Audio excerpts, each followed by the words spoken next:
Hello, everybody, and welcome to the Omni Open Studios annual event. This is the second one of these that we have done in September. We actually did a few in like fall and winter last year, but we decided to just do it annually now. So this is the second one we're doing. And this all started as like kind of a response to the pandemic. We wanted a place for artists to be able to come together and meet with their communities online because meeting in person wasn't really feasible. Now it's sort of iffy, but we're still doing the online event because it's just the best way to facilitate connecting with everybody, especially because it means that we can include artists from all over the West Coast.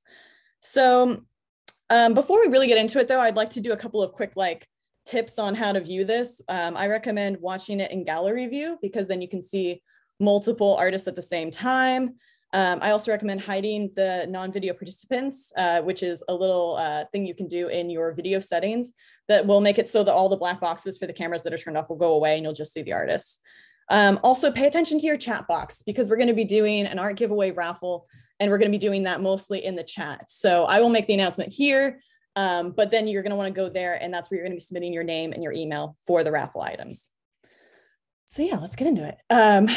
So basically, like I just had said about Omni Open Studios, this started off as a way to connect with the community, but it's turned into this fabulous thing where artists can collaborate with each other. People are meeting each other in places that are separate from where they're currently working. And so we're able to spread the collaboration to be, more widespread, which is awesome. It also represents advocacy for artists. And it gives them an opportunity at no cost to the artist to join this event and be part of these things and be part of our artist videos that we were doing for a little while last year. And now our podcast, which is now giving a voice to artists to talk about artist issues that aren't expressed typically in just day-to-day conversations about art. So that's really cool. I definitely recommend checking out the Omni Open Studios podcast. It's going to be on Spotify. It's also, it is on Spotify already, and it is also on Apple Podcasts. So you can find it there. So as part of our community support, we also do a thing where we contribute money from the artists to a community organization. So each time we pick a different cause to support. This time we're doing the Immigrant and Refugee Community Organization, which is Oregon-based. And what they do is they connect with immigrants, refugees, and other underserved parts of our population through community centers. They offer language resources, and they also offer legal help. So very important things, very cool organization to support. And you can find more information about the Immigrant and Refugee Community Organization on our website if you want to support them directly as well. So one more thing I want to talk about before we get into our raffle is our tips. So the artists that are joining us today are taking time out of their week to, help organize their segment, come in, do this event. And so I do have a tip the artist button on the website. So you can go there, you can contribute whatever amount of money you feel is appropriate to the artists. And then we split up evenly amongst the artists participating, which does not include me, that's just the artists. So if you would like to do that and support our artists, that's the way you can do that. So all of these links that I'm talking about are at the page that you use to get here, our event page. And we will give you that link again at the end of the event. Ooh, let's get into it. Let me bring up our very first raffle item. Let's see, which I can't see. Here we go. All right, so this is our first raffle item, which is a beautiful original piece painted by Gabriela Mercado, and who's going to be one of the artists joining us a little bit later. And it's just a little ram's head. So here's how this works. You're going to put your name and your email into the chat. As soon as we announce it, there's going to be a little thing that pops up and says, put your name and email here. So go ahead and do that. You got 5 minutes to submit it, and we're going to be announcing the winner after the interview. Excuse me. I can talk. All right, so let's bring on our first artist. Anna, would you like to join me? Hi. Hello.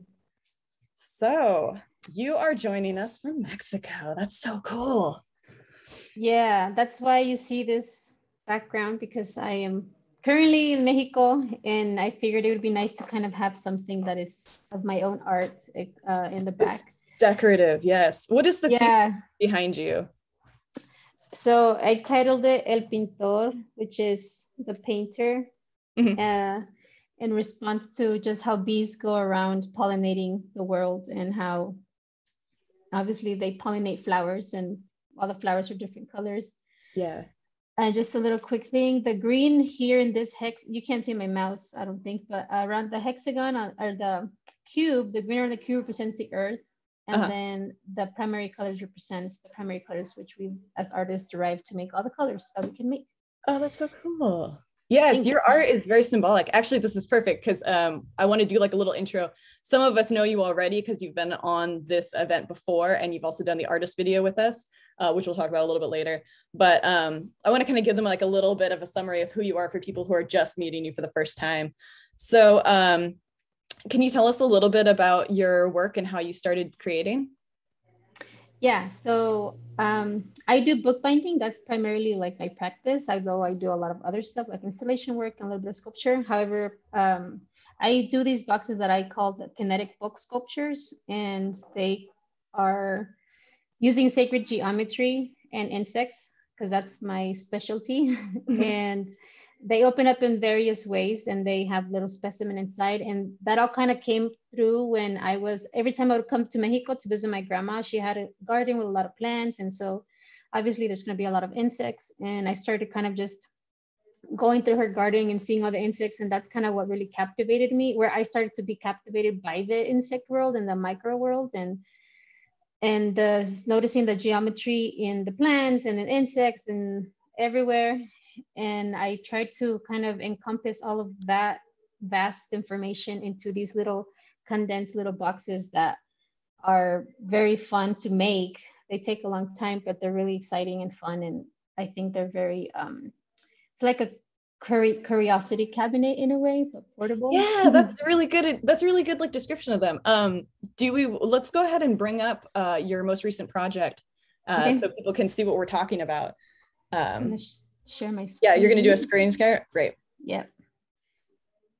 Okay, so this is my stuff. This is me. The first one I'm going to talk about is called Movimiento Elusivo, Jugando con la Naturaleza, which, just real quick, I did the Omni Open Studios back in June, and I was barely starting to create it. So you're going to see the final piece. And right. And we did an artist video of this, which can be found on the Omni Open Studios YouTube channel, and you can watch Anna build this piece.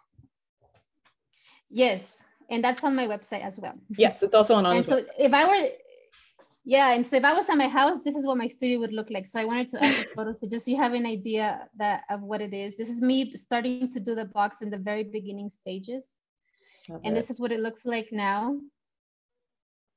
The outside of it, so it unravels like this and it folds up all the way. And as you see, it opens in multiple ways. And this one was the focus of just all of the insects, not one insect in particular, just the abundance of the beauty of the insects that exist on the planet. And the back part is a detail. Yeah, and the back one is a dragonfly. And this one took me literally, like, if I were to have worked a full-time job, 40 hours a week, 1 month to complete nonstop. And I don't know if I have it in a picture in this one in particular, but if you go to my website and if you look at the video, the artist video that Gwyneth was talking about, you'll see all of the process that I did, and there's some writing on there that is not necessarily. Oh, the dream language. Yeah. Yes. Yes, your dream language. So for me, dreams are very amazing and important. And so sometimes in my dreams, I speak other languages. And I like to think that those are languages that are from insects or nature. And I like to incorporate that into my artwork. That's why also you see it in the background. But yeah, that's what the word is around you. Yeah. And so however it like sounds in my mind or in my mind, then when as I'm making the art, I'm pretending that I'm like speaking it. And so I just write it how it sounds to me and I just let it flow. That's so cool. Yeah. Also, I want to say this because it might not be clear just from the photos, but each of these little triangles that you see coming out that have rolled out of Anna's little box here have inside of them, they have additional beautiful illustrations on all three sides. And then they also have a little specimen inside of them that there's one that is a bumblebee, I think was correct. Yeah, it's a bumblebee that I found outside my house. Right. And then what were the other ones that were in there? The other ones are all different. It's a mixture of various materials. It's like found objects. Somebody, what I mean by objects is like someone gave me these little porcupine needles that they had, and they're like, "Oh, you could use this. You're Anna." I'm like, "Yes, I can." That's right. And so then, and then some of them they have cheesecloth, I use wax, I use hemp, I use coffee filters. It's just kind of whatever materials I think are going to be best to really make it look like it's a real. So you make, let's step back a second real quick. You make like your own version of like a insect or specimen created by these materials, these found materials that you've put together. Correct. Yeah. That's exactly it. Yeah. And it's like, somebody's like, well, what are them? Like, well, they're fictional archaeological discoveries. Mm-hmm. And so, yeah, I like to add them in here. And you can't see them in this picture, but in this one, there you can kind of see just the two of them. So the one at the end, that one is a little seed of a particular flower that has two porcupine needle. Oh, no, sorry, excuse me, not porcupine. That one has thorns from an old bush that from my grandma's house that was dried out, and I collected all the thorns. And then the one right next to that one looks like a little where the butterflies are in, like I was thinking pupa, but I'm like, is that the right word? Or it's like a cocoon. yeah. I kept thinking of the word in Spanish. Yeah, it's a cocoon. And so it kind of like mimics like that, right? But it's that one's made out of wax and clay. And did we give them the title of this piece in English as well? No, I'll go back. So yeah, no problem. Elusive movement, playing with nature, because I like to go to nature and spend time there and really observe the nature, and be able to kind of play with the information that I see out there and kind of create my own. So I play with what I see. I don't necessarily copy it exactly as it is or as nature really is. And so I like to kind of put in my own little twist to it. That's so cool. And it's such a beautifully detailed piece too. Definitely check out the artist video, everybody. Could you end the screen share so that we can see you again? And then is the because you also had another demonstration that you wanted to show us, the concept for your next project. That's in here too. Okay, that's in the presentation. Okay. Yeah. My bad. Let's continue. It's okay. No problem. Yeah, it's okay.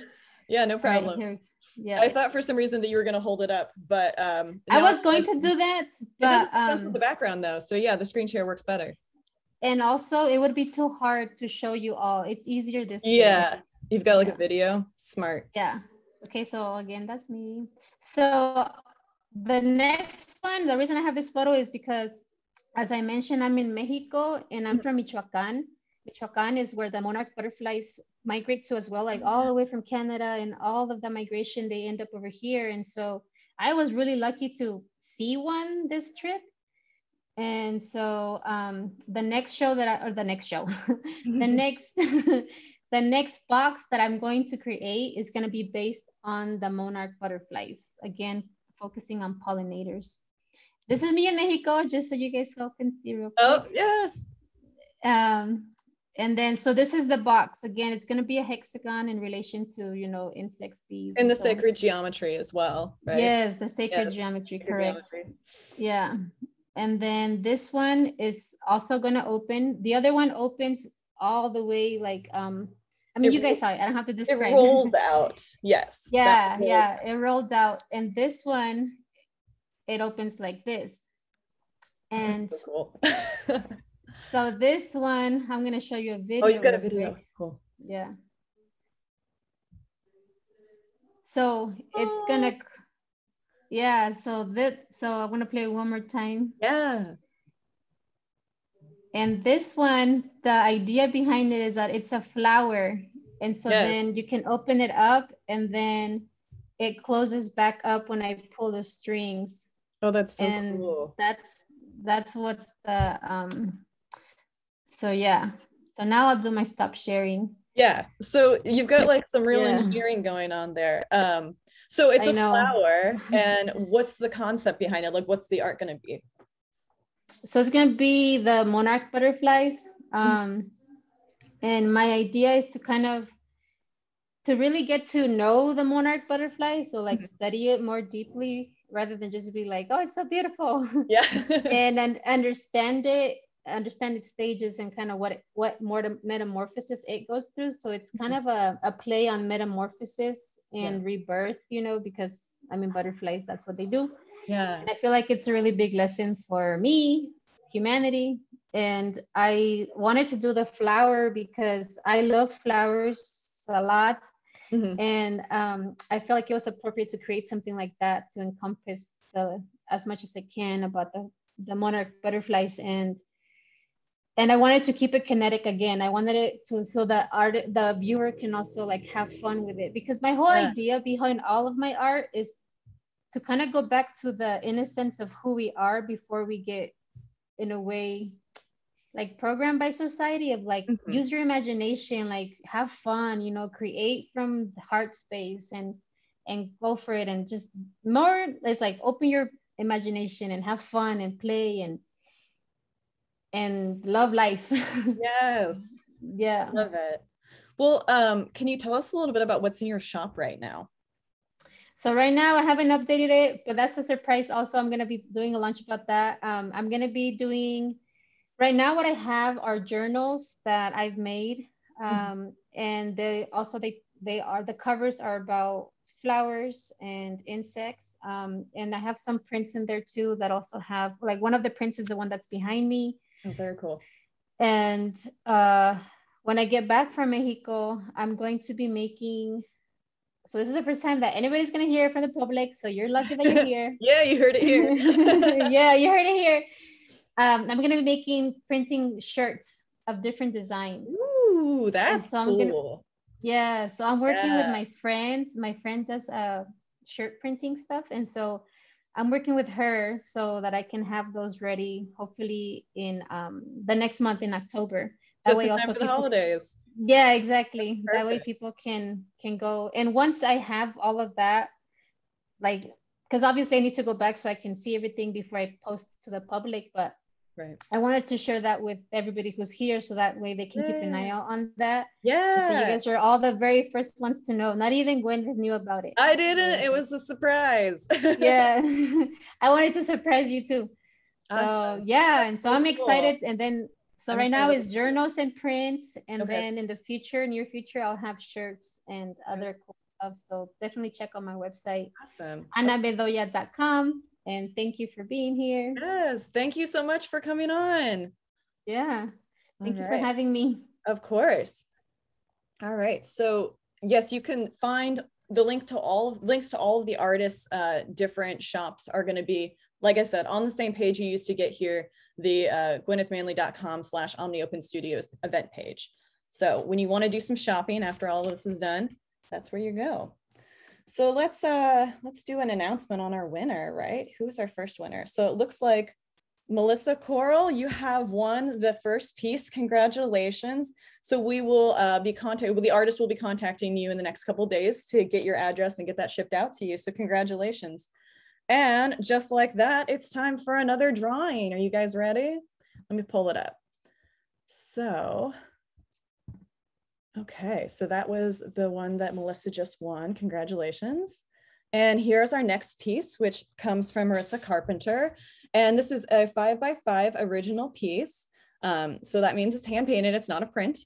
It's really cute. So it's about CD size, CD case size, I guess is a good way to describe it. So go ahead. The what do you call it? The drawing is now open. Go ahead, submit your name and your email. We need both of those to contact you. So name and email, go ahead and do that now. And I will announce it after our next artist. Okay, so let's go ahead and do that. Claudia, you ready to join us? I'm here. Can you hear me well? Hi, I can hear you. I can't see you. No? Nope. Let me turn off my Wi-Fi. Give me 1 second. Okay, yeah, no problem. We can hang out. We all understand about technical issues. There you go. I can see you now. Okay, perfect. Perfect. Okay. So hi, thanks for coming on the show. We really appreciate it. And where are you coming from, Claudia? So I'm located in San Francisco. I'm originally from Brazil. Okay. And it's been, okay. And I was about to say that it's been only 3 years that I moved to the US and then I became an artist Okay. Now it looks like maybe your camera's a little, okay, there, I see some movement now. We're just gonna go ahead because the audio still seems to be all right. Yeah, I'm wondering if you're maybe having some Wi-Fi issues, but let's see. So, are you still there? I'm here. Okay, can you hear me? There. I can hear you. So at least we can still do the interview. That's great. Awesome. And I can do the screen share for you, so we'll have images to show them. So yeah, can you tell us a little bit about how you got into painting? I love your story. Oh, there you go. Yeah, you're much more clear now. Perfect. I changed for my phone connection now. So perfect. Love it. So yeah, tell us the story of how you started painting. All right. So it's a long story, but I'm gonna make it short. So okay, great. So I've decided to do a road trip with a boyfriend, and instead of being a dream, it was a nightmare. Oh no. And that brought me here to the US because I am a resident through family. And of course, when I came here, I was totally broken in all levels. My heart was broken, my saving was broken, and there was no other option but starting all over again from scratch. And even though I had over 15 years of experience in business, advertising, and I also created my own business that was a team building through cooking. Once you are in a different country, you don't know no one. So I started at the food industry. And there were a lot of feelings, emotions, regrets, pain. And while I was working at the restaurant industry as a hostess, I was working at this Greek restaurant that closed very late in the night and doing nothing, wait for the last table to leave, and could be midnight, 2 a.m. or 8 a.m. It depends, 10 p.m. So what I started doing, let me show you here. So on the back of the grease menus, like this is a menu from Cacao restaurant. It's a high-end restaurant. I started using what I had in front of me, the menu and pencils, and that's the way I did. And sometimes there were flowers there that I was just looking at. Oh, that's so pretty. So that's the way I started. And then I did some course. I took water class, I took oil painting, acrylics, and now it's been 2 years now that I started. Oh wow, that's so great. So it was part of your sort of healing process. And when we were talking the other day, you were describing your work as intuitive art. Totally. I express all this because here in the US, I face the language barrier, right? I speak Portuguese. So, in Brazil, I used to be a good communicator. I was a food blogger before, but here it's like there are so many to say, so much to say and to express, but I can't express in words. So I put those on the canvas, and it's more like intuitive process. I do have something that inspires me, but I never know what I'm going to create until I put this on the canvas. So all of my work, it's a surprise even for me, like it's like a wall every time. Sometimes it's like, no, this is not good, but I keep putting painting and inspiration, and then it just appears something new to my eyes, and I get very surprised every time. That's amazing. So let's show them some of your pieces. I'm going to try and do my screen share. You let me know if all you can see is the raffle items, okay? Okay. All right. Here we go. All right, so can we see it? Yes, Yes. I see. Okay, fantastic. And then here, I'm going to do full screen. So what's the name of this piece we're looking at? It's the Angel of My Own. And I created that piece after a aura reading. I'm also a theta healer, a tarot. I'm a healer, all kind. But I also go through this spiritual healing to heal my own. And after one of those sections, that piece, it's about being smaller again, because when I got here in the US, I need to prove to myself and to others that I was capable of doing things. And I was like with this anger inside of me, and I became so big and so powerful. And then I realized it's not necessary, you know, and this is like, I'm going back to being smaller again, and my size, not smaller, but being equal, you know. I do not need to scream. It's becoming this calm energy that's okay. Now I'm ready to not fight with no one. And then what's the medium for this particular piece? It's oil. Oil. That's gorgeous. And again, I made that piece in less than an hour. It came, and normally I start and finish a piece at the same day, and some take longer, some not, but that's my therapeutic process, put that emotion out there. Right. And that makes sense that you do them all together, because it's like when you're in the presence of the feelings that you're expressing. Totally. Yeah, that makes sense. And then this one, I believe you have prints of this in your shop, or some sort of merch? Yes, there are some clothing on that, a dress and a sweater. Okay. All right. And then let's look at the next piece. If I can just, oh, there we go. Yes. Oh, that's a collage, because I work mixed medias. And that collage, it was a therapeutic process with a friend of mine. So she came to do a theta healer with me.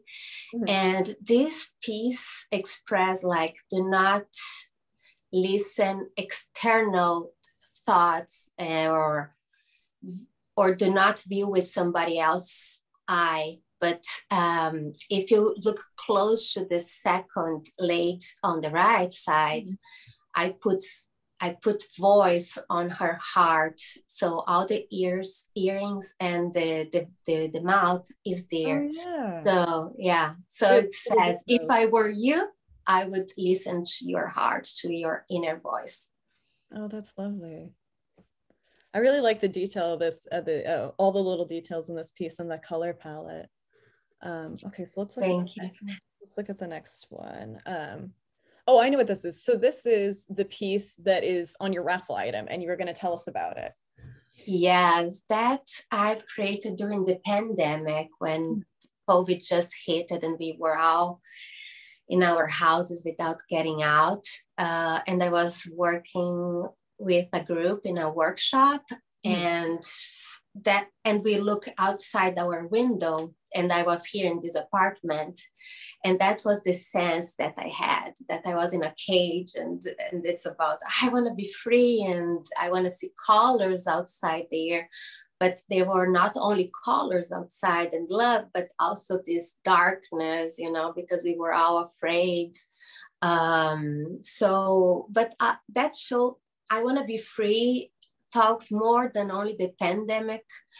For me, not only the pandemic moment, but also like, I want to be free of my thoughts, of my fears, of what society thinks I need to be.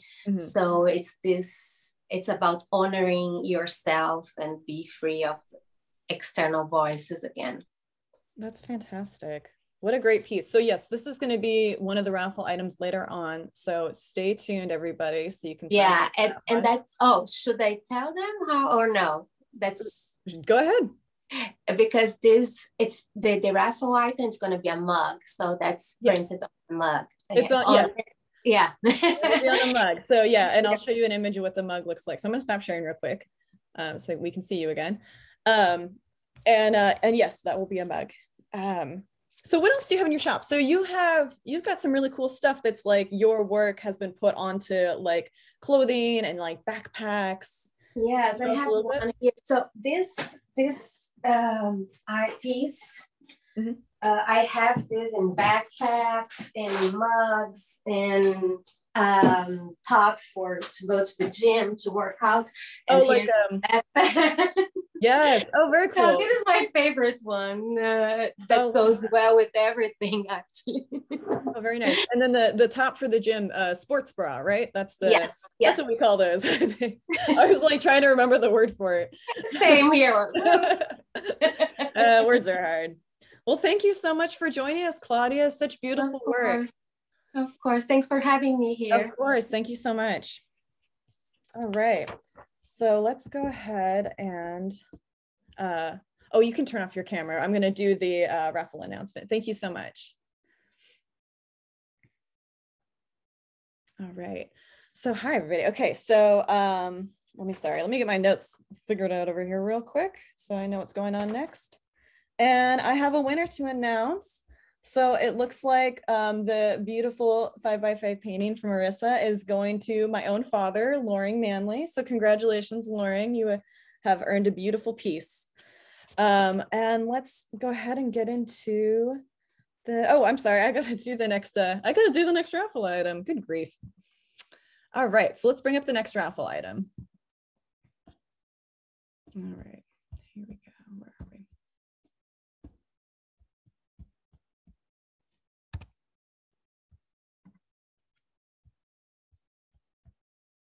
There we go. Okay, sorry. I know you guys can see it, but for whatever reason, my screen doesn't always show me exactly what's happening until I go looking for it. So that's what that was. Okay, so here's our next piece. It's this beautiful journal that is from Anna Bedolla, who talked with us. She was the first artist that spoke with us. And this journal is so cute. So they're handmade journals. And then at the back of this one, you see Anna's signature, the year that she created the book, and then also this lovely little bee print that has been put in there. It's almost like a little, I don't know what you call it, like a little surprise. So go ahead and sign up for that guy.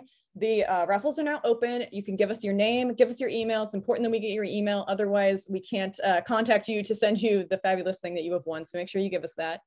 And I'm going to stop sharing and bring on our next artist. So our next artist is going to be Gabriela. You want to join us, Gabriela? Hi.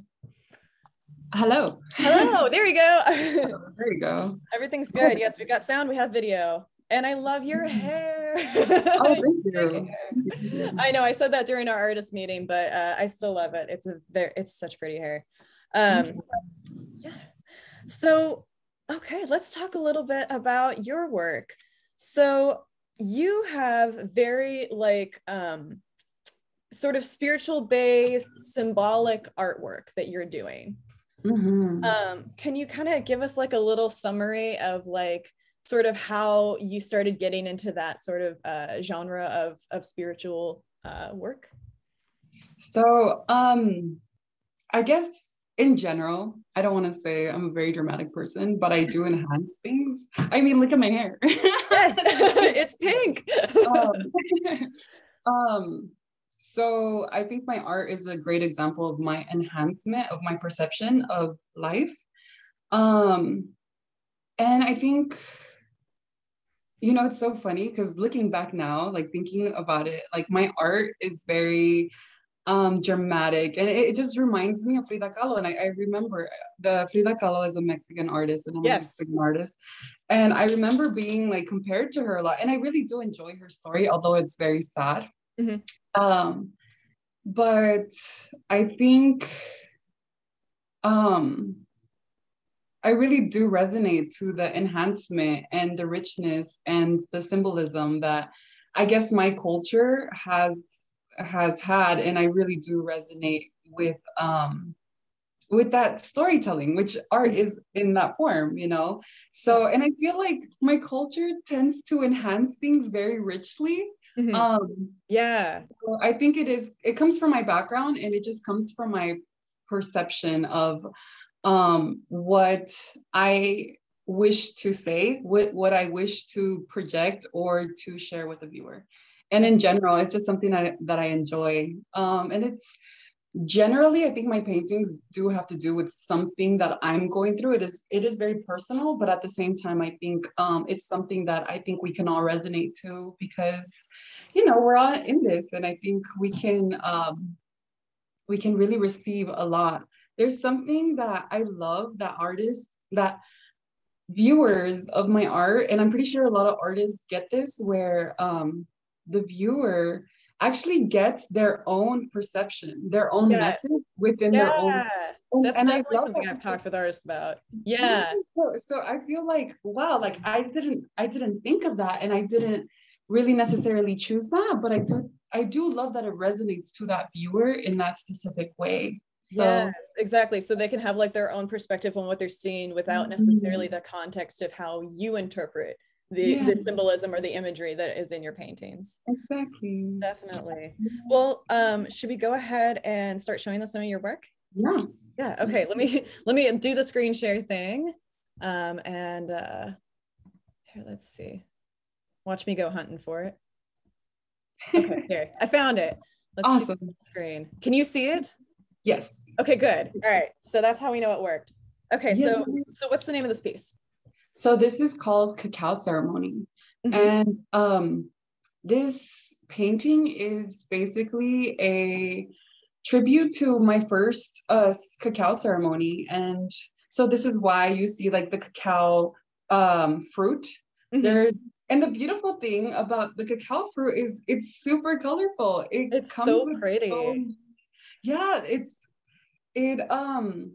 literally a rainbow fruit. And I didn't even put it together until like I created it. And it totally is. That's exactly right.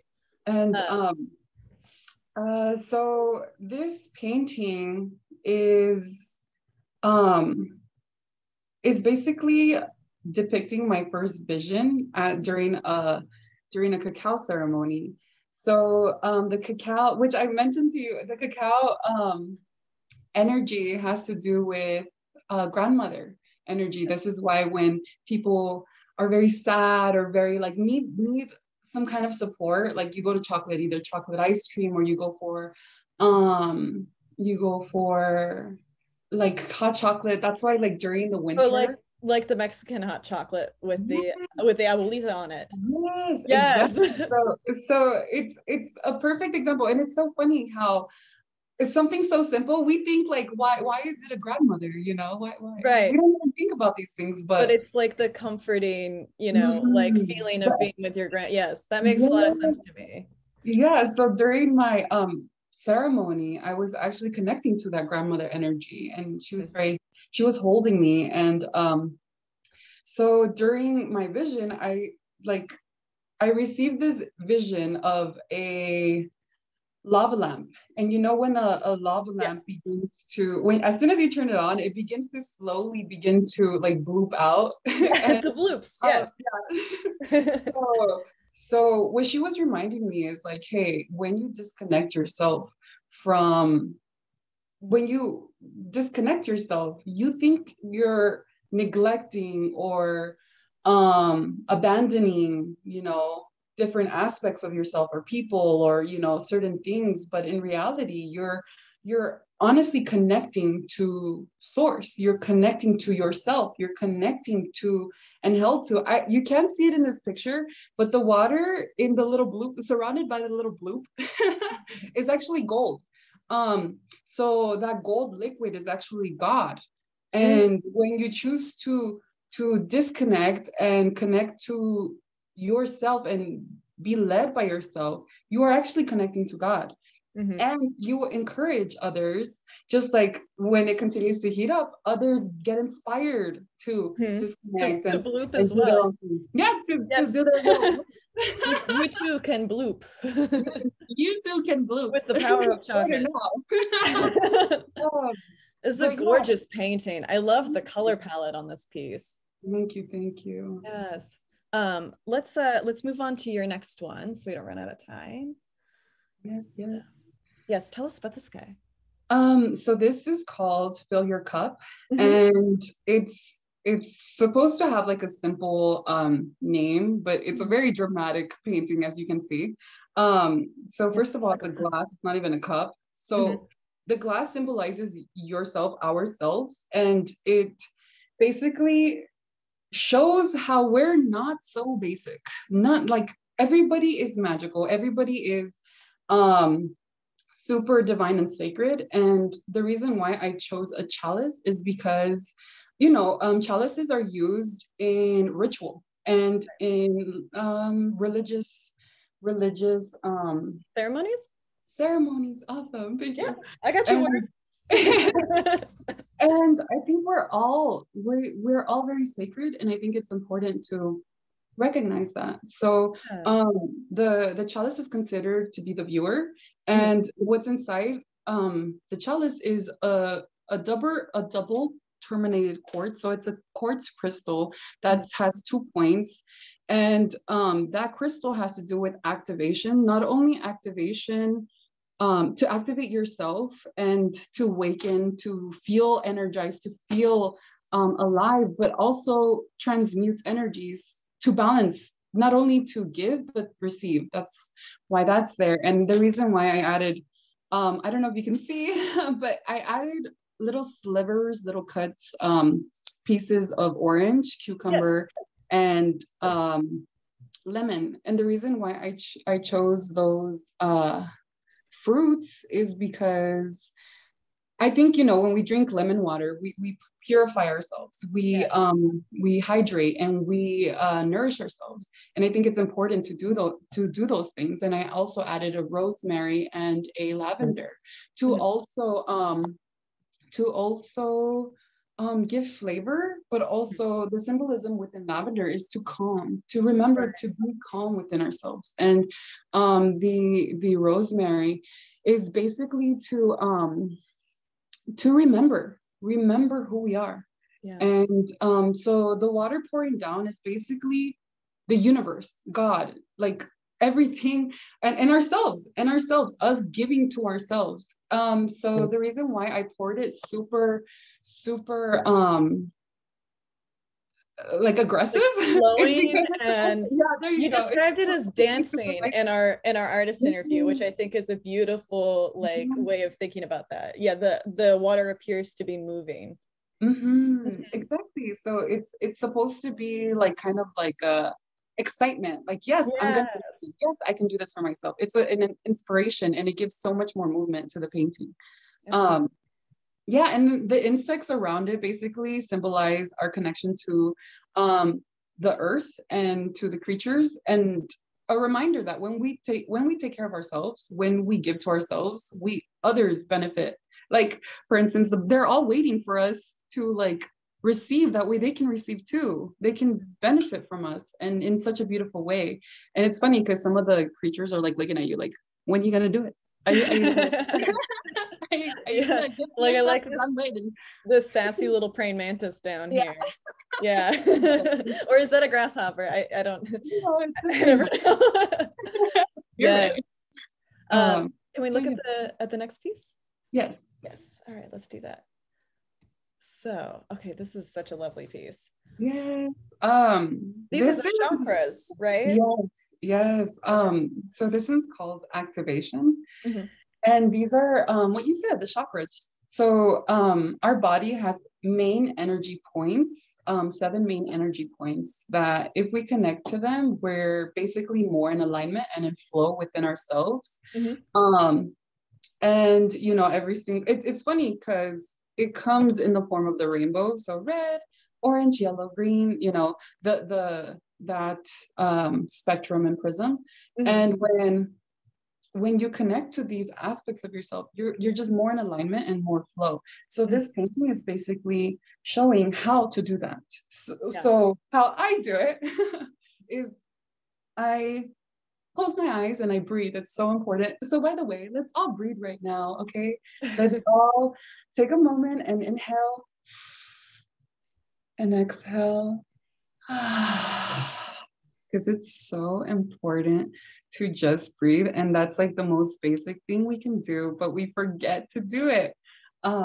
So start by breathing. And from there, just envision. It's like bringing your inner child back and just imagine under your tailbone or under you, just rooting, like big, strong roots connecting to the earth and connecting to Mother Earth, to our planet, to our home, all of our homes, which is so powerful. We need to remember it's all of our homes.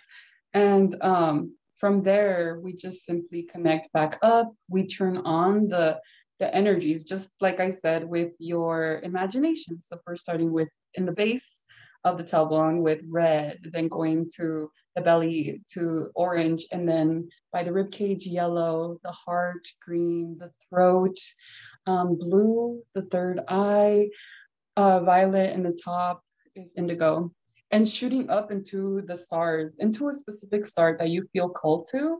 Yes. And then let that star shower you right back down into back into your chakras and bring all that energy back down into your body and down back to the earth to be able to receive that energy and give it back to the earth. And when you do this, you begin to activate energies within yourself, even if you're just playing around or just like, I'm just gonna, play around for today.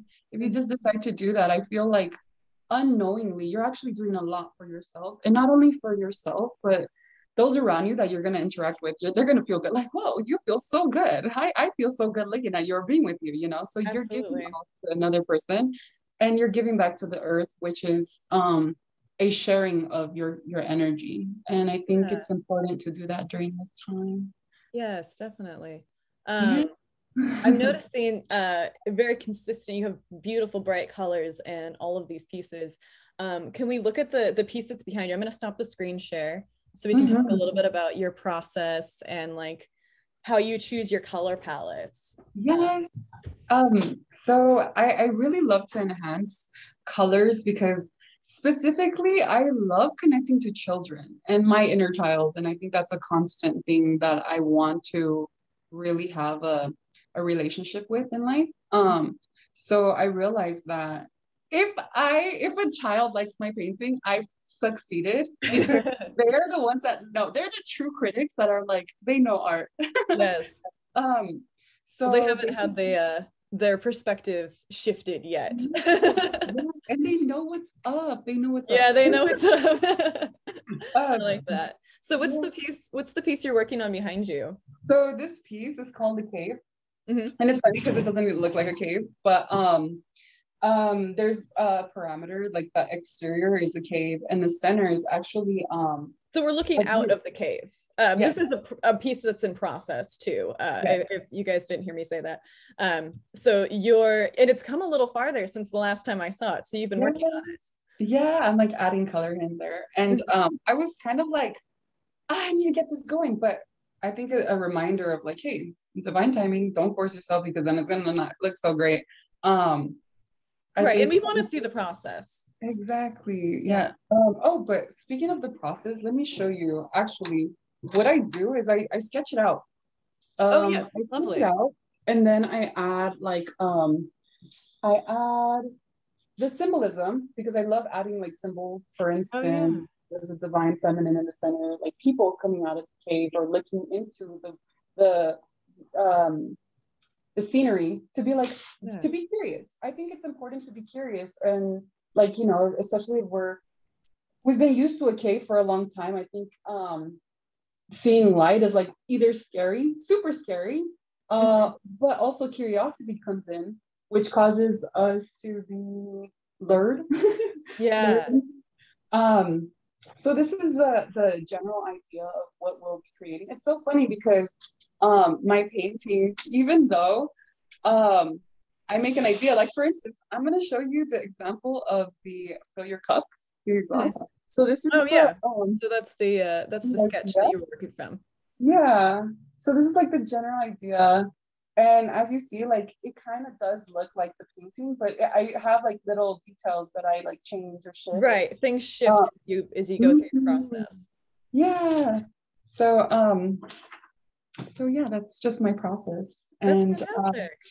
Yeah, I hope you guys enjoyed my paintings. Yes, absolutely. Can you tell us a little bit about what's in your shop right now?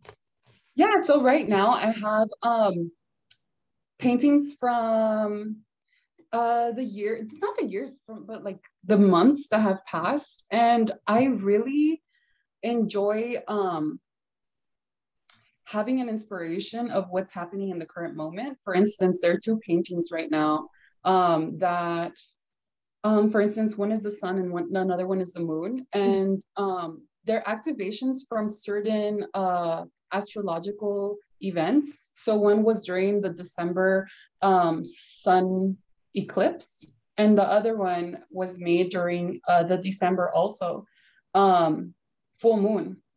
And during those times, I like to meditate. And then during those meditations, I get inspired to either receive visions or messages. And from there, I like to put them into my paintings. So there's two paintings right now that have to do with that specific energy. And if you were to see it, first of all, it's extra, so it's very vibrant.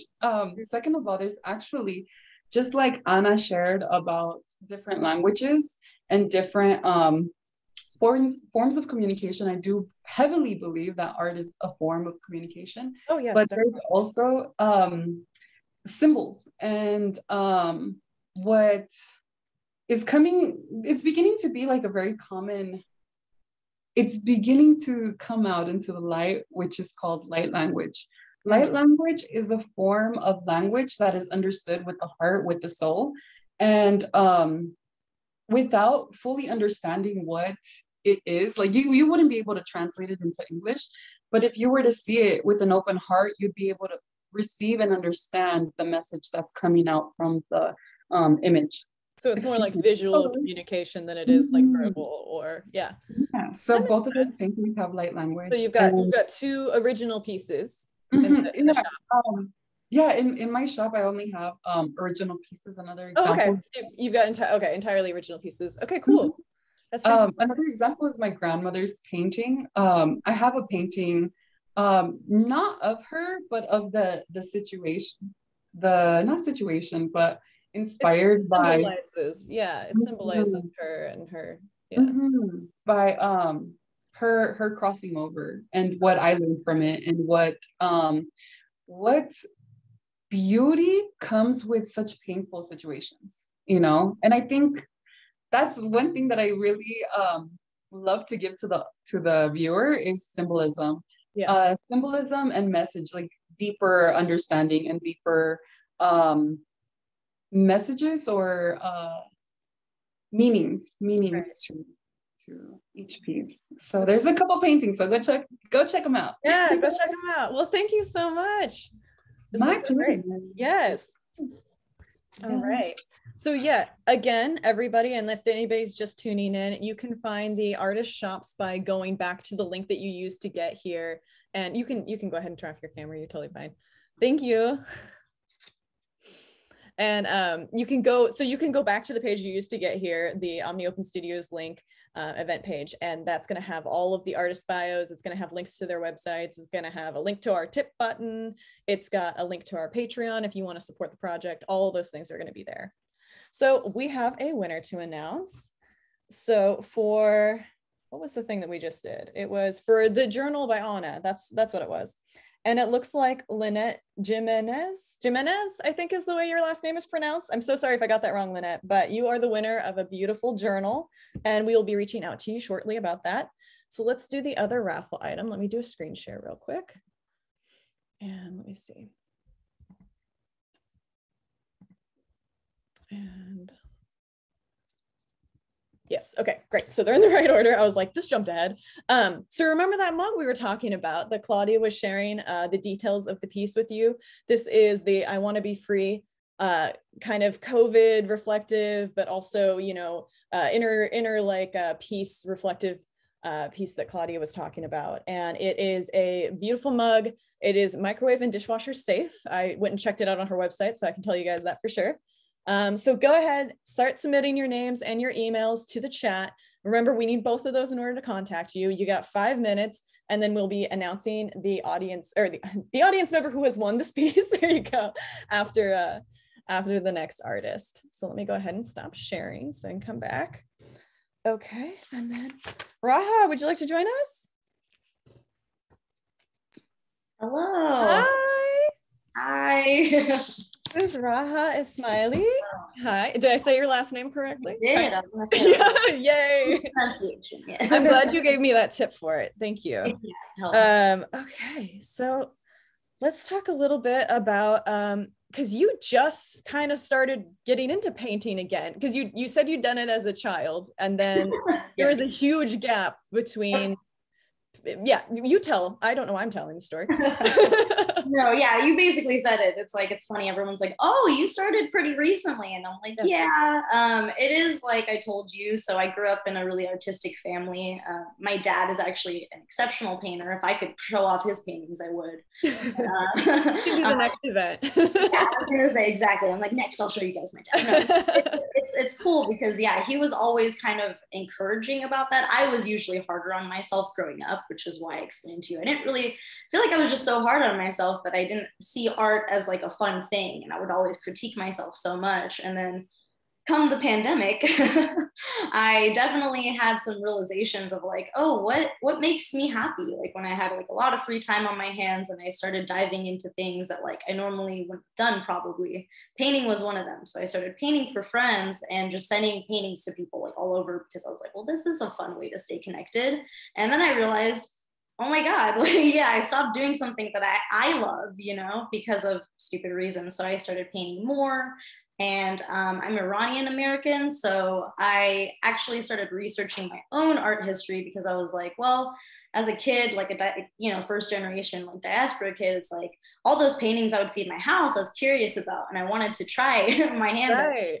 So I actually kind of started like backwards. So instead of going like all the way back to like Safavid era art, which is like what I explained in our art meeting, it's basically from like the early 1500s to the 1700s. Iran was making art that was influencing like the rest of the world. It was so beautiful and incredible. Miniature paintings were like what they were called. So if you look up miniatures or miniature paintings, you will see, like I told you, it's a very wide range, right, of stuff.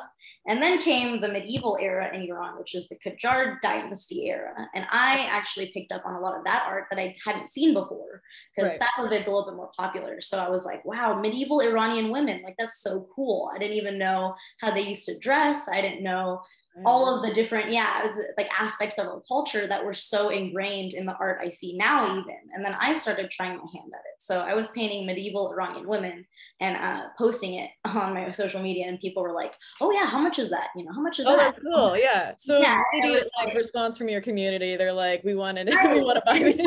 It's so organic that honestly it's like kind of beautiful to me because I feel like I was uplifted by Iranians who were like, no, I want to see more and I want to buy it, you know, because for a lot of kids who grew up here, whose parents are like, you know, just came from Iran during the revolution, that's like kind of, I feel like the art I make people for, but it's really cool to see people outside of my culture who also resonate. Like a lot of like Desi culture, like I get a lot of like South Asian or people who were like, wow, this is really similar to our art too. And they like resonate with it, like the vibrant colors, the jewelry.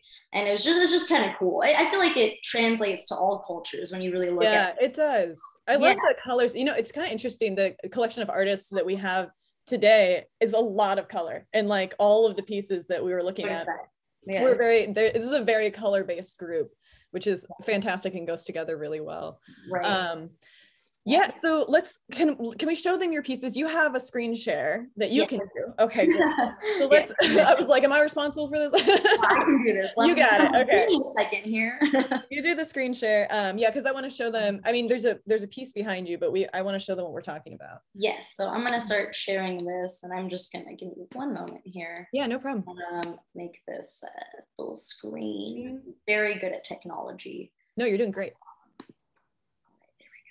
So yeah, so first thing that I will explain about this, so these are Qajar women that you see. This style is very Qajar era, like basically doll-like women, right? Just beautiful, but it's also very specific to like Iranian women. So I have curly hair, but also curly hair was a very big aspect of beauty in Qajar culture, which is really cool because I grew up hating my hair actually, and I feel like I just in recent years came to my roots where I was like, oh yeah, my hair is really cool, you know. Hair's fantastic. Yeah, but it's even better to see it in like old paintings up to newer paintings, where it's like the standard for beauty was curly hair for a long time in Iran, which is really a nice thought because it's not something like I grew up with really, and so all you see here is two lesbian Qajar women. So explaining that's not really in Iranian culture, right? It's there's a lot of stigmas, and especially in older art, you're never going to see something like that. So my vision was to start creating art that's similar to my ancestors' art,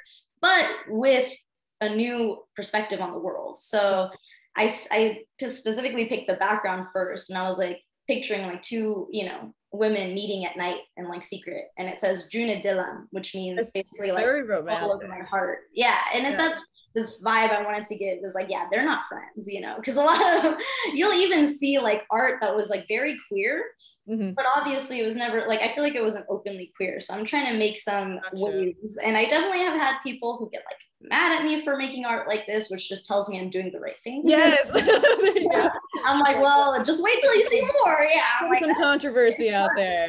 This was tame. No, yeah, but yeah, I feel like that's where I started, was with the Qajar women, and specifically, me wanting to kind of put a stamp of like my own feelings about life and how I feel like people should be able to be open and be themselves. And especially in Iran right now, it's not something you can do. So it makes me feel very empowered, even though I'm not over there, to see like people from Iran who are like liking my posts and liking this stuff. And like, it's a weird connection I have where it's like, I feel like they can feel free, because it's so hard sometimes to feel like that as an Iranian. But so there's that. And then I'll move along. So no, you're fine.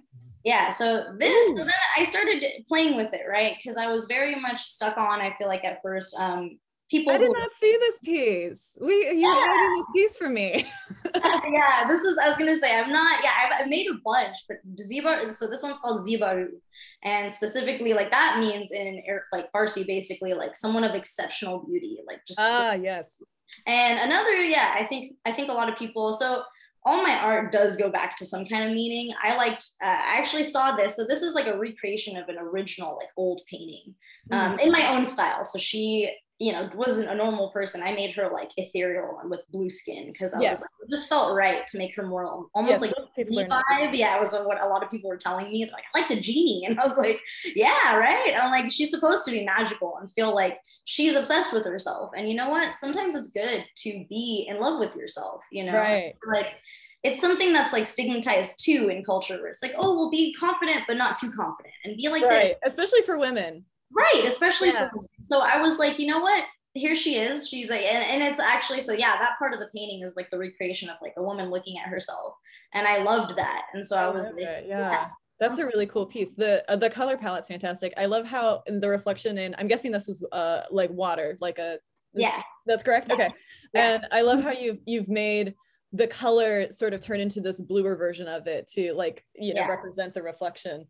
Yes, and I was gonna say a lot. I feel like I was thinking about that for a while. It took me actually a while to do the reflection because I was like, well, how do I do this? Do I want it to like totally reflect her? And then I decided not to, actually, on purpose, because I was like, I want it to be, the way she sees herself. So we might not understand how that is, but clearly she's enjoying it. So it's like, it's just about finding the beauty in yourself and not a very successful choice.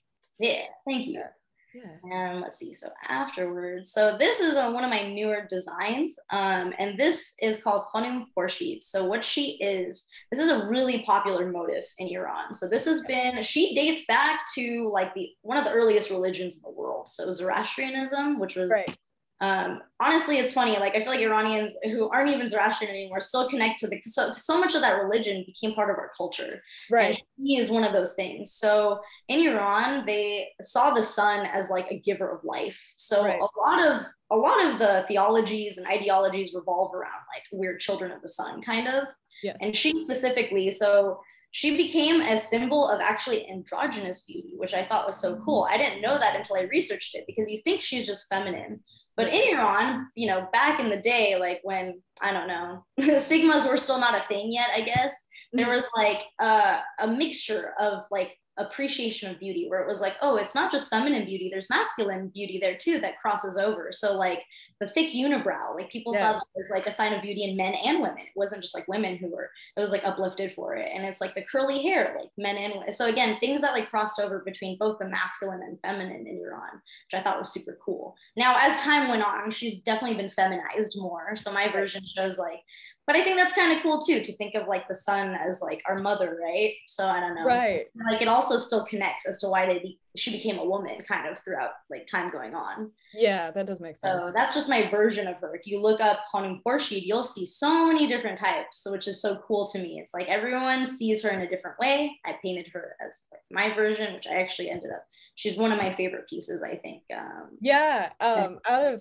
like when I was poking around on your website, this is definitely one of the ones that stood out to me. And you've put this on several, like you've got a print, you have it on a hoodie, right? Yes. So I had my own shop update where I finally, because I was trying so hard to like find the right like site to work with to make my hoodies, and then I ended up finding Printful, which was really cool because they were so.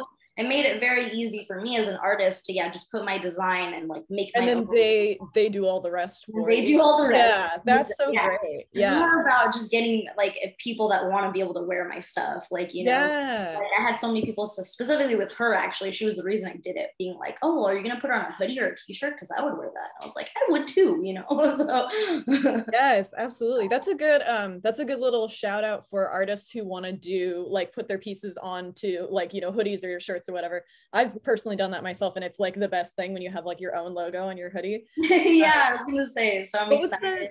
What was the name of the company you're using? It's called Printful. Printful. Okay, this isn't about them, but I mean, I just for artists that are listening, they can write that down. You should check out Printful, and especially like I have a website, so I go through Squarespace, and I'm like, I don't want to make an ad, but it's like, they've made it really easy for an artist like me, who's really not like a business person, who doesn't really know what I'm doing with that kind of stuff, kind of help me out, because I'm like, I just really want to like put it on a shirt. You help me. So Awesome. So what's the next piece? So I'm gonna kind of move. So I know I've talked a lot about Iranian. No, you're doing fine. You're doing fine. I'm just keeping pace. I was just gonna say this next piece is totally different. So this is gonna actually be a painting eventually. Right now it's just a sketch. So let me see. So, real quick, I want to do the transition for this. So because you started off with like Persian and Iranian influenced work, and that's where you started at the beginning of the pandemic, but now you're transitioning into like kind of a new body of work that reflects other interests in your life. Yes. Can you tell us about that? I was gonna say, you got it. So I didn't want to put myself in a box. I feel like my Iranian art just happened to kind of blow up within my community, which was cool. But I definitely have, so I work in physical therapy. I've been in other kinds of therapy like my whole life. You know, I grew up with anxiety, depression, and just being in that headspace, and then like going to physical therapy and realizing like how much of so much of our life is affected by our mental health, and that includes physical therapy. So working with patients, this is something I say to patients, which is what I told you, and I kept telling myself I need to put this on a painting, because it just not only resonates with me but resonates with everyone I talk to, right? And I think actually somebody else was talking about this earlier, but it's like, healing is a process, and it's not linear, right? You have bad days, you have good days, and even when you're doing your best, you're still going to regress, and that's just part of life. So I specifically want to start incorporating bodies in motion, I think, first of all, human bodies are so cool, and it's so cool how we're capable of bouncing back after like traumatic injuries, events in our life. And that, I feel like it's just like a thing that crosses over. So it's like not just the physical, but the mental. We always are kind of on a path, our own journey, right? Some people go on a long bout of like really good events, and we look at our life and we're like, why can't I do that? You know, what's wrong with me? And it's like, actually nothing. And it's like, we're all on our own path, and there's different routes we're going to take.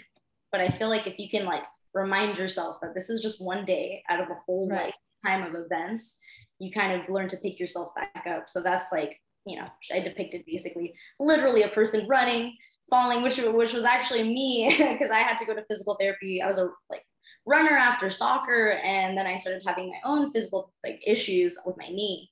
So that's me literally actually in this painting, because I feel like I had that period of time in my life where I fell hard, and I was like so bummed. I felt like I was never going to be able to do what I wanted to do again. And then I got myself some help. I worked on it. I worked on a lot of things. And then I was able to get back to like a place where I could run again. And it sounds so simple to some people, but if anyone out there runs or does anything and they've been injured, you know what it's like to be hurt and not be able to do what makes you happy.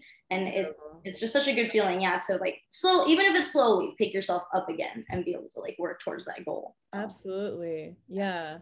I love this, the movement that you've got in this piece with the movement of the body, and also like the hair, which is like offering the movement of like, you know, falling and then getting back up, and then like, I'm so glad you noticed that. Yeah. Yes. I tried to know that she came back even more furiously than before, you know? Yes. And like, the hair is flying. Yeah. So it's like, that's exactly what I wanted to depict. It's like, you might fall hard, but you can always get back even harder. You just have to pick yourself up. That's the hard part.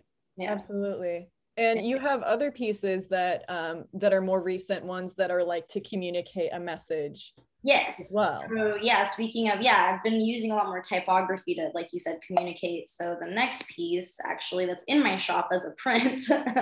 So not super nice. I'm just kidding. But I mean, I think so I am a queer person. I'm bisexual, and my brother's a trans individual. It's like I feel like I tell people I was raised by lesbians, because I was like constantly going to San Francisco, and I was like really immersed in that culture, and just always felt like you need to be proud of who you are. But I know that's hard, right? So it's like, I'm not trans, but I made this as a message to people, because now that I'm older and I've realized what life is actually about. It's not about pleasing people, and it's actually about holding true to what you believe. And I feel like that in the long term will get you a circle of people who actually matter and who actually care about you and care about the people around you, right? Because it's more than just one person. It's not just my brother. It's a community of people that are being oppressed and are being absolutely. You know what I mean?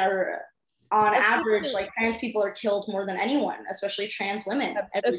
Especially black trans women, right? Like no one talks about it. It's such like a taboo subject still, to be like, oh, people still don't understand it a lot. So I feel like, and I actually had an argument with a friend before I made this piece. So I think it came definitely from the heart, because I was just like, I feel like you get to a point where ignorance is enough and you get tired of explaining stuff to people. So that's why I just put a pretty straightforward message. And I love it. Where I'm going to identify as a problem. So. Yes. And then I like the use of the word respect too, because I mean, there's a lot of artwork that's coming out, especially right now, that's in supportive of the trans community. And respect is one of my favorite ones, because it's like, it addresses an issue that is like, even the small things matter, like respecting someone's pronouns and making, that effort to be aware that the things you say have weight to them and that they matter. Exactly. Yeah, what you say matters. How you treat people matters. Exactly. And coming from someone who can tell you the perspective of a trans person, I see it all the time, is like the little things, like you said. It's like my brother being upset because going in to get his prescription at a pharmacy is like an ordeal, because they see whatever is on the computer, right? I mean, at least now in healthcare, I will say they're getting a little bit better about it depending on where you go. But I mean, he lives in San Francisco and has been questioned and made made to feel uncomfortable in a setting where they should not have to feel uncomfortable at all. No, you know? No, there should never be a situation where you're getting medical treatment and someone makes you feel and someone's questioning you. Exactly. Yeah, Exactly. Like, right. Yeah.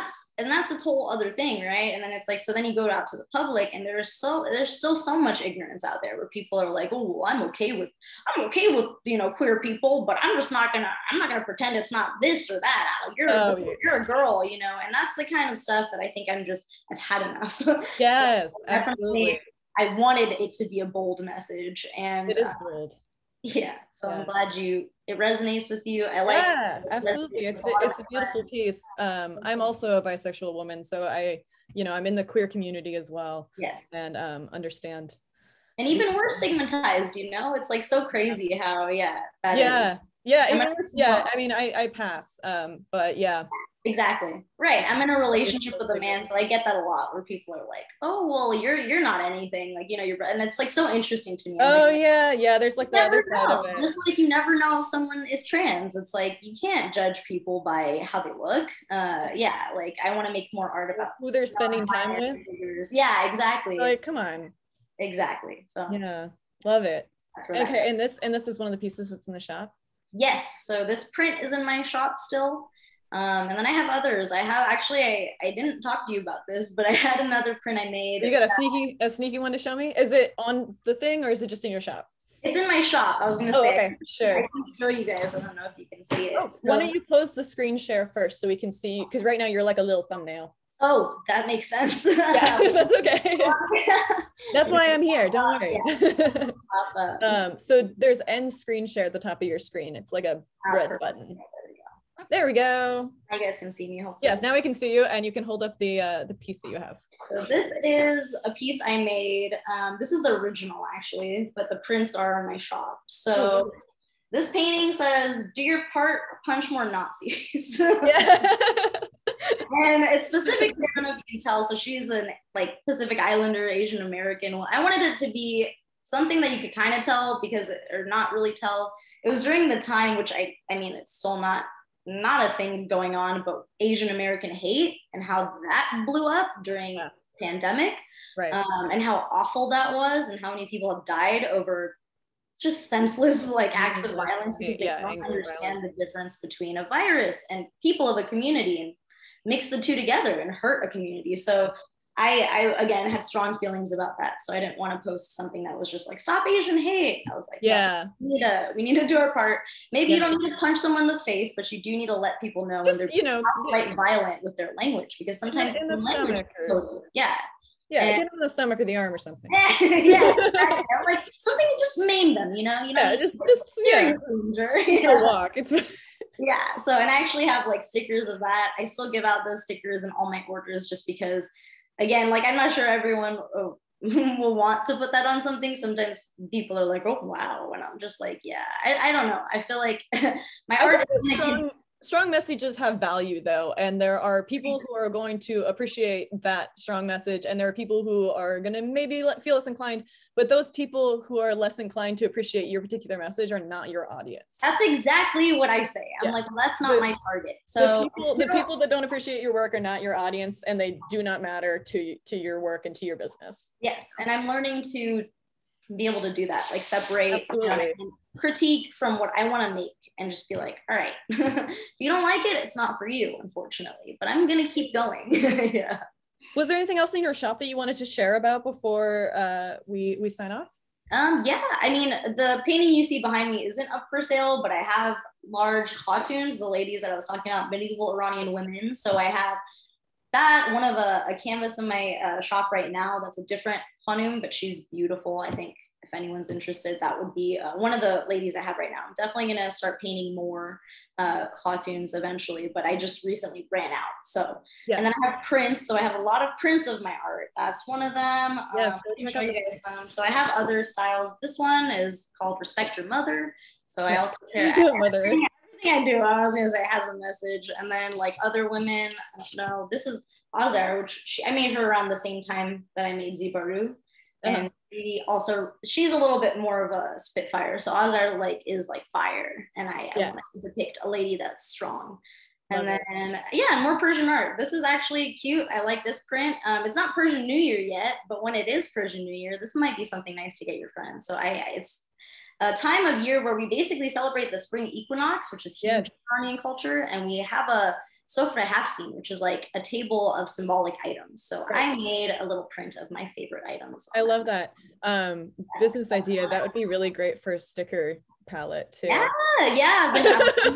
You read my mind. I'm thinking that would be so cool. Yeah. Yeah, and then everything I make, comes with stickers. My logo sticker. I'm trying to see. Oh, it's actually on my phone, so you can see. Oh, lovely. Really funny. I was gonna say one of my first medieval Iranian. Awesome. Yeah. So that's fantastic. Thank you so much for sharing that with us. Thank you for having me. This is a lot of fun. So great. Thank you. All right. So moving on to, we have a winner to announce. So again, just in case you guys didn't catch it the first 5 times I said it, you can go back to the website and find links to all of these shops that we're talking about. So if you see something you love and you're like, I got to buy that, I need that sticker, you can go to the shop link that way. So, okay, so who we got? So for the piece that we just had up, the mug, it was Claudia's mug. I almost forget what the raffle item was, and then I have to remind myself. So for Claudia's mug, we have our winner, which is, I just have an email. I don't have a name. So I'm just going to read off the email. It looks like Flora Mendoza, which sounds like a name. So Flora, if that's you, you have won a beautiful mug, and we will be contacting you about that in a couple of days to get that out to you. So congratulations. And then I believe we're down to our last raffle item. Oh my gosh, it went so fast. So let me do a screen share and bring that guy up for you. Okay. And there's that beautiful mug. Okay, so this is perfect because we just did Raha. This is one of Raha's pieces. And this is, okay, she explained this to me and I am supposed to tell you what it is about. So it's Salamati, which she says means wishing you wellness and protection. And I hope I pronounced it correctly. This is written in Farsi, which is not a language that I know, but I'm doing my best, right? So this is now up, and go ahead and submit your name and your email into the message board so that you can win this beautiful piece from Raha, excuse me. And let's get back. Great. I'm sorry?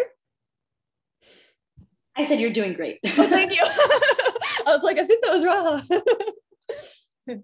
I appreciate it. Thank you for the encouragement. Okay, so let's bring on Marissa. Hi. Hi there. How's it going? It's good. You hung in to the very end. Thank you for being our last artist. Someone always has to do it. No, I enjoy. Yes. I enjoy getting to listen to all the other artists. Right. And actually, like Raha, I definitely resonated with a lot of your work. Thank you for being you and making cool art.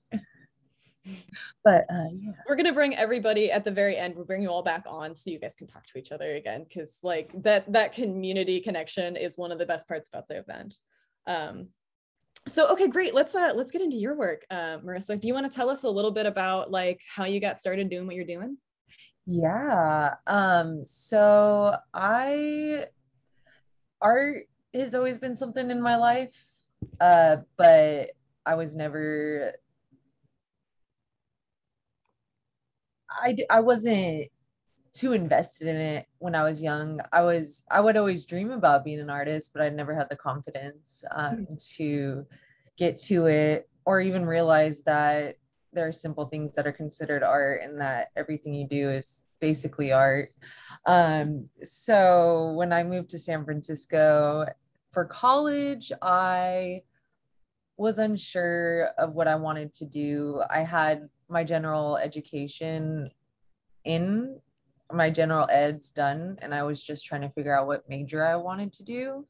So I wanted to make documentaries initially, and so that led me into photography, which kind of gave me the groundwork for design principles and just the principles of art, which is a big part of your pieces, is the composition. Definitely. Yeah. When I moved to San Francisco, I was back and forth between the Central Valley and living there, but I took up film, and film photography, and it was fun, and it definitely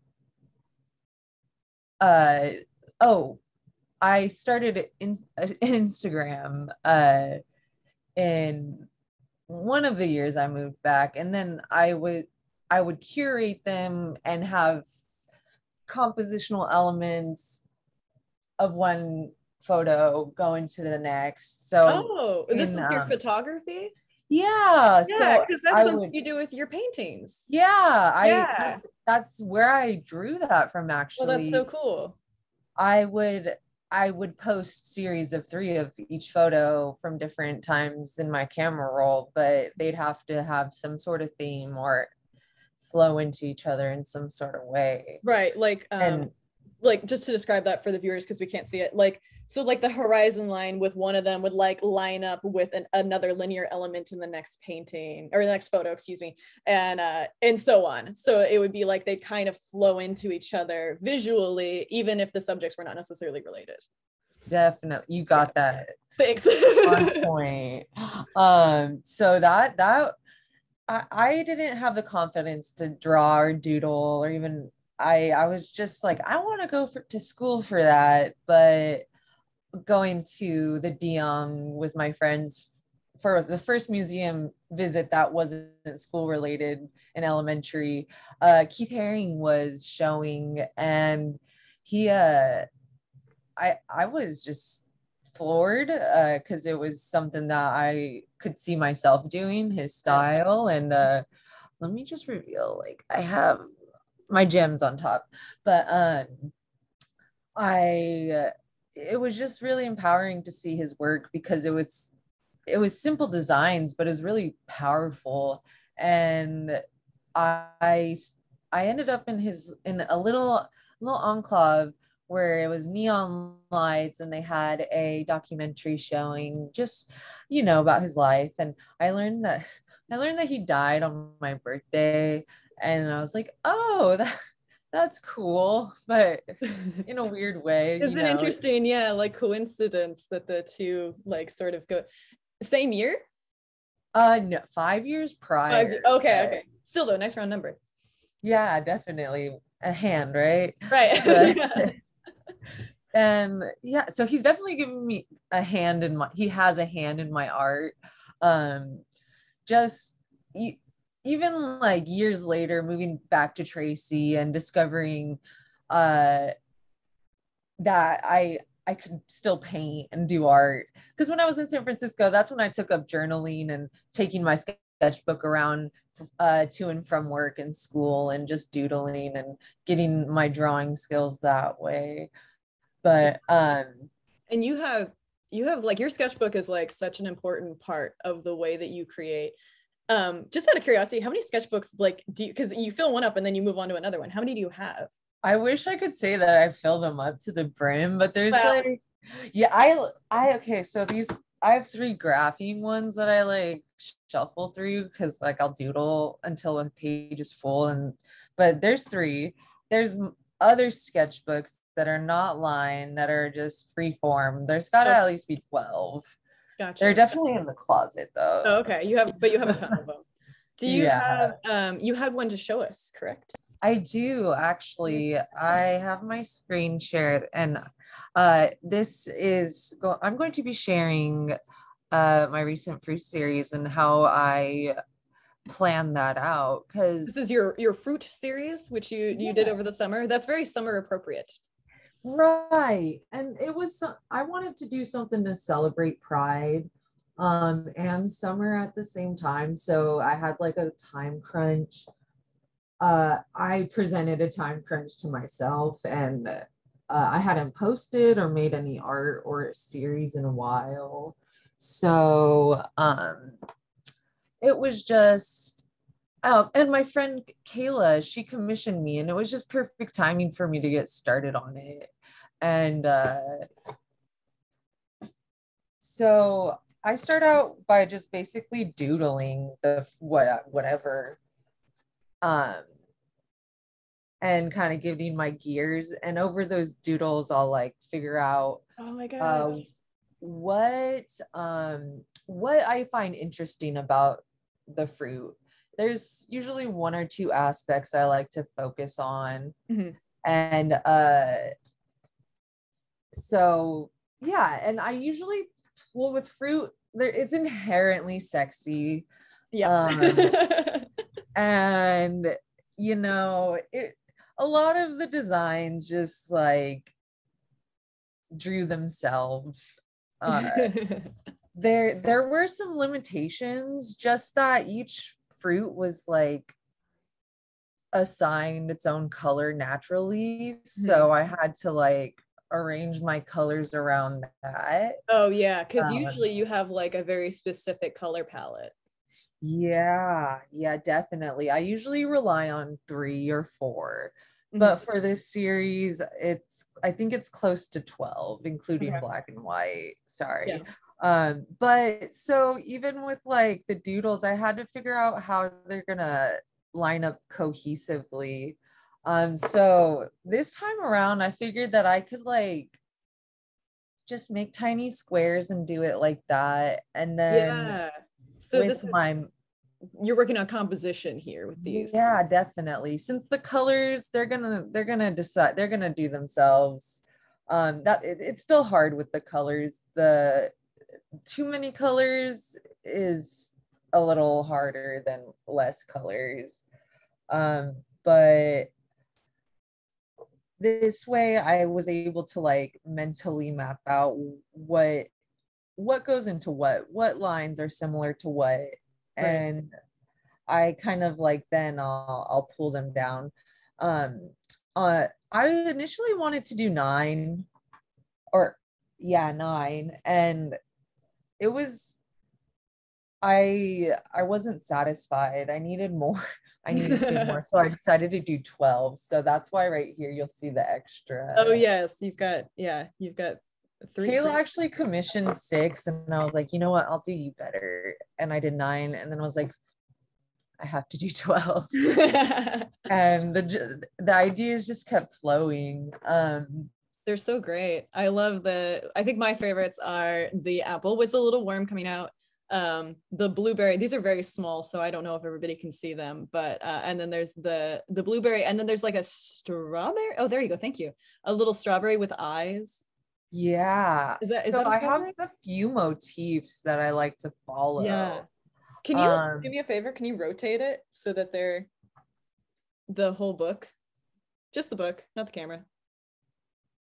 Okay, now that, but completely flip upside down, like 180. There you go. Perfect. Okay. Yes. Now I think that they're right side up. Lovely. There we go. It's tricky to do it that way because it's like upside down and backwards, right? Yeah. Just the little things that I had to do to make space. Yes. But the eyes you were saying is something that I'm gonna keep doing. Yes. And if it can be anthropomorphized, then I will anthropomorphize it. Right. There's something new though, is I added a letter, and that's to like kind of define the shape as well as give my little signature on it. Oh, the little M. Yeah. Do they all have the M? No, just the mango, because I was obsessed with mangoes when I was young. M for mango. Yeah, mango, man. For Marissa the mango. Basically. Yeah. Man, the pear too as well is personal to me because my maiden name, I hate that word, maiden name, but my mom's last name is Perales, which is means pear orchard. So cool. I tend to like, now I'm starting to become more like my mom, where I collect little things that are related to pears. Gotcha. But yeah, this one was really fun. I wish I could say that I had like a fun trip to the farmer's market and I took each fruit that I wanted and took pictures of them and ate them supplely, and I didn't have that time this summer. It sounds like you did that in your mind though, and that's what counts, right? Right. I'm still planning if there's still farmers markets, like every Saturday there's a plan to go. Yeah. But every Saturday something happens. I know that feeling. I often sleep through farmers markets personally, so that's relatable. So you had like kind of like a little demo to do for us, right? Yeah, I do have one of these fruits from this series. Yeah, let's see. Oh, that didn't register. Let's wait for that to go ahead and do its thing. Oh, you know what? I think I have to turn the phone back on. Oh, phone fell asleep? Yeah. That makes sense. Now the Face ID, I have to What wait. oh no. Do you have to climb onto the floor to do it? There we go. Yes. Well, that all makes sense. Yeah. Okay, so this is the little strawberry guy. Yeah. Yeah. I'm gonna actually line it. Okay, so yeah, you're doing the last step before the last step. The second to the last step. Yeah, second to the last. Or I've already done the last step because the last, or no. You've done the last painting. step is untaping, and then yes. I've already lined the black line. That's okay. I did the border already. Is what okay. I was trying to remember. There might be. Well, you'll get to see it. Let's see. Just go for it. So what you're doing now is you're going back over your original line work to make the Sharpie lines pop again. Definitely, and correct any overages of the color. Right. This is very detailed work. And what size is this piece we're looking at? Is this like a 5x5? This is a 5x5. Yeah. And I will be putting this up on my Etsy shop. The other fruit that I have available are on my Etsy shop. Nice. But since I have to complete this one, this will be a fun little token. Yeah. All right. I don't know where this other eye is going to go, but. Oh, it got lost in the paint? Yeah. Let's just hope this works out. Well, you're the artist. I trust you. Okay. Eyes are too close together, but that's okay. I think it looks really cute. Thank you. And then now I'm going to let that dry for like 3 seconds. Okay, sure. Just so I don't He's get adorable. And then you do the untaping. So tell us about this border that you do, the black and white border. This is a way for me to define my own canvas, to kind of claim what's mine. But also it's just it's kind of an economic move to where I don't have to go out and buy a frame for each canvas. Right. But I also really like the way it looks. It's convenient when those two things come together, right? Where you're like, yes, this is economically savvy, but also it is totally, totally works for everything that I do. Every single painting that I have has a border. So funny thing, I spilled coffee. Oh no! I painted over everything else, but the coffee seeped onto right there. Oh no! Well, I will paint over with white. That's going to be priceless. A priceless little, like, you guys get to see me at my I didn't want to be this bad, but I'm letting you guys see me make a mistake. Yeah, we're seeing the realness. Sometimes coffee happens, Right. Even though but I think we can see from the side that's less coffee-y how like sharp that final line is when you pull it off. Yeah. And the like kind of the reveal of the piece. Yeah. And even the white paint, like that's even another satisfying factor when I go over the parts that I need to correct. Like I'm like, wow, I can't to restore it to being pristine. Yeah. But that's that thing. He's so sweet. I love it. This one doesn't make me happy. I have this one right here that you guys can look at. Perfect. Okay. Well, whatever's gonna make you happy, right? That's what's important. Thank you. Yeah. So that is one of the things that's going in the shop. I have my shop updated, but because summer's ending and fall is officially here,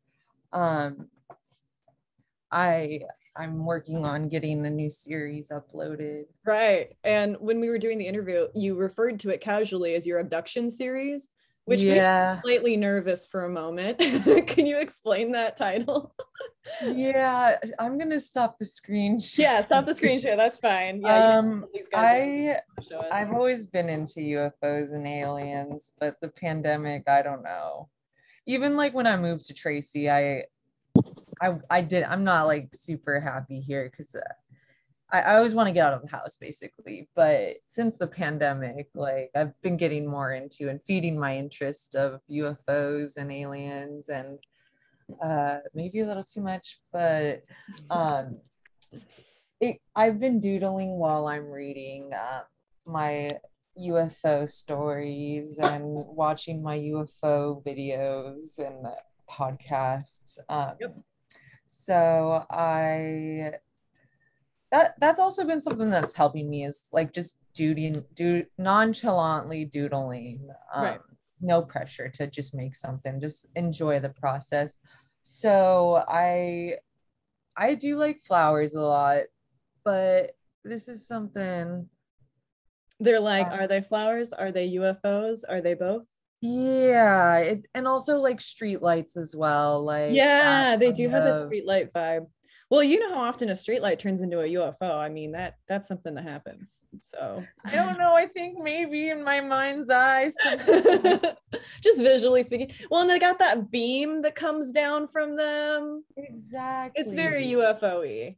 This has to be like maybe the third like UFO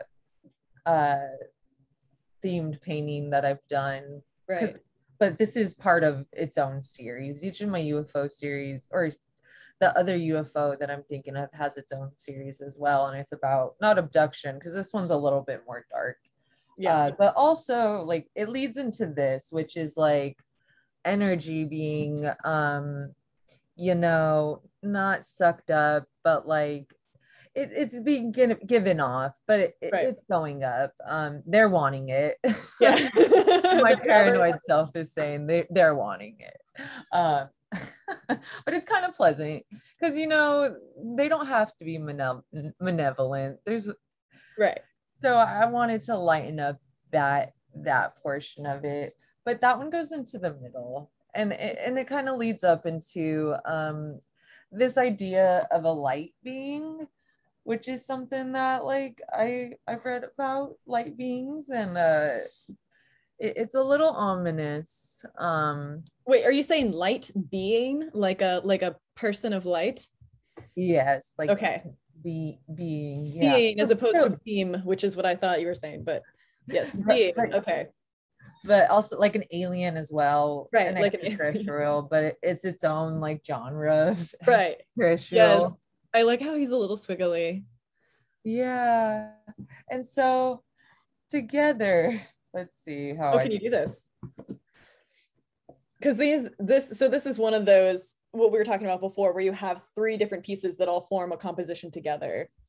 Yeah, so in the middle, the middle can always be its own thing. I like to have a centerpiece composition for that, but because they all lead into each other. Let's see. So this is how it would go. It's yes, I've been texted the word triptych that we are supposed to use. Yeah. Thank you. Love it.